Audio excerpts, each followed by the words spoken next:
Hello and welcome to Wisdom Trek. This is Guthrie Chamberlain and I'm your guide to wisdom and creating a living legacy. Thank you for joining us for our 7-day-a-week, 7 Minutes of Wisdom podcast. This is day 171 of our trek, and yesterday we finished exploring the 5 trails needed to get over yourself so that you can get on with your life. Today we will ask the question, are you affecting or infecting others that you impact? If you do miss any of the days of our Wisdom Trek episodes, please go to wisdom-trek.com to listen to them and to read the daily journal. We are recording our podcast from our studios at Home 2 in Charlotte, North Carolina. Our workload continues briskly, but we continue to trek on one step at a time. If we do not stop, I know that we will reach our destination. And my voice is starting to get a bit stronger, so I hope my raspy voice is not too distracting this past week. It has been years since I've had any type of sinusitis or cold, which hit me pretty hard this past week, and I'm just starting to get over it. I am on the backside of it now, so hopefully my voice will improve a little bit each day. But as we head out on our trail for today, I want to ask you this question. Do you affect or infect others? Words. In my opinion, when we talk about the connection between attitude and behavior, there are 2 words that come to my mind, affect and infect. My first reaction is to think affect as a positive verb and infect as a negative verb, but I guess they really can be both. So let's look at the definitions according to dictionary.com. Affect, a verb, used with an object. First, to act on, produce an effect, or change in. Second, to impress the mind or move the feelings of. And third, of pain, disease, etc. And then infect, which is a verb, used with an object. First, to affect or contaminate a person, organ, or wound with disease-producing germ. Second, to taint or contaminate with something that affects quality, character, or condition unfavorably. Third, to corrupt or affect morally. And fourth, to imbue with some pernicious belief, opinion, etc. So that gives us a dictionary definition of them. But let's move on. I love this quote attributed to Eleanor Roosevelt, which states, "Every one of us every day has a choice to make about the kind of person that we are and what we wish to become. You can decide to become a person who brings people together, or you can fall prey to those who wish to divide us. You can be someone who educates yourself, or you can believe that being negative is clever and being cynical is fashionable. You have a choice." And how true.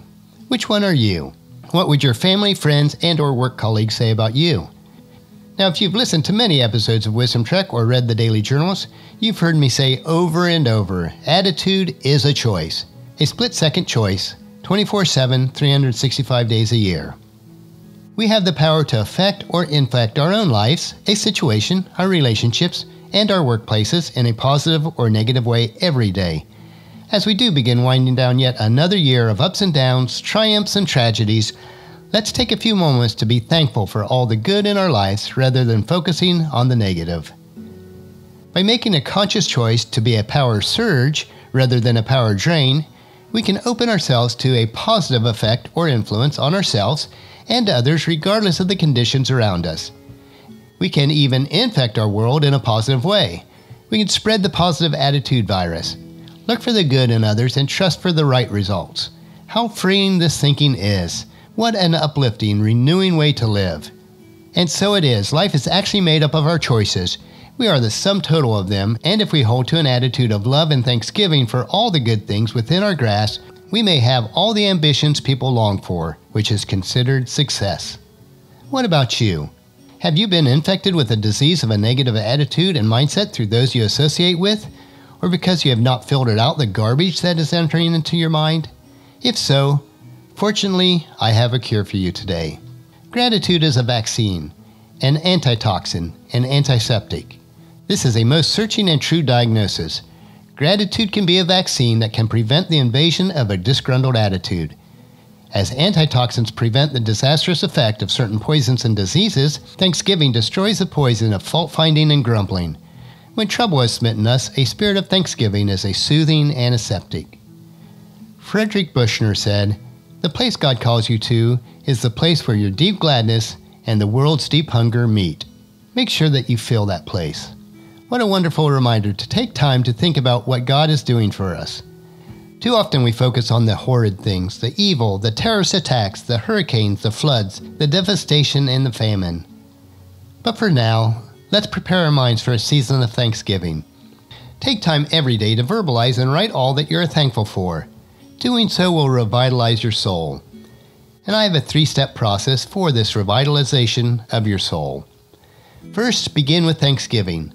Psalms 100 verse 4 tells us to give thanks to God. Enter his gates with thanksgiving.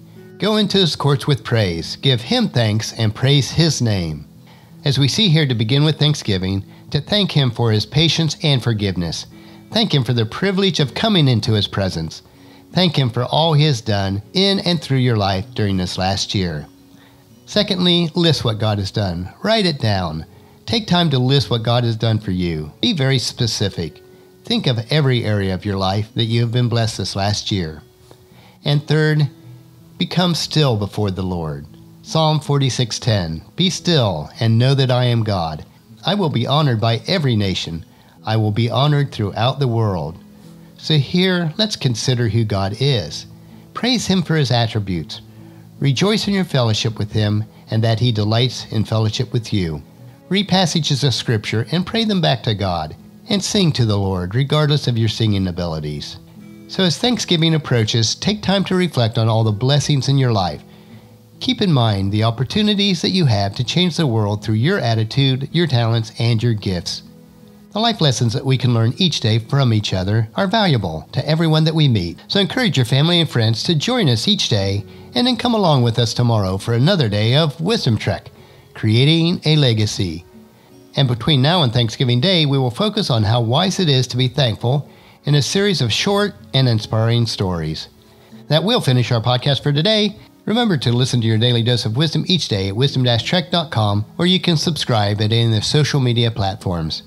And please share Wisdom Trek with your family and friends through email, Facebook, Twitter, or in person as you meet with them each day, and invite them to come along with us.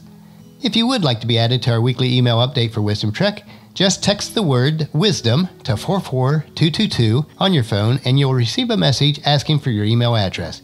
It's very quick and easy to do. The journal for today's trek can be found at wisdom-trek.com. Thank you for allowing me to be your guide, your mentor, but most importantly, I consider you my friend as I serve you through the Wisdom Trek podcast and journal each day. As we take this trek together, let us always live abundantly or fully, love unconditionally, listen intentionally, learn continuously, lend to others generously, lead with integrity, and leave a living legacy each day. This is Guthrie Chamberlain, reminding you to keep moving forward, enjoy your journey, and then create a great day every day. See you tomorrow.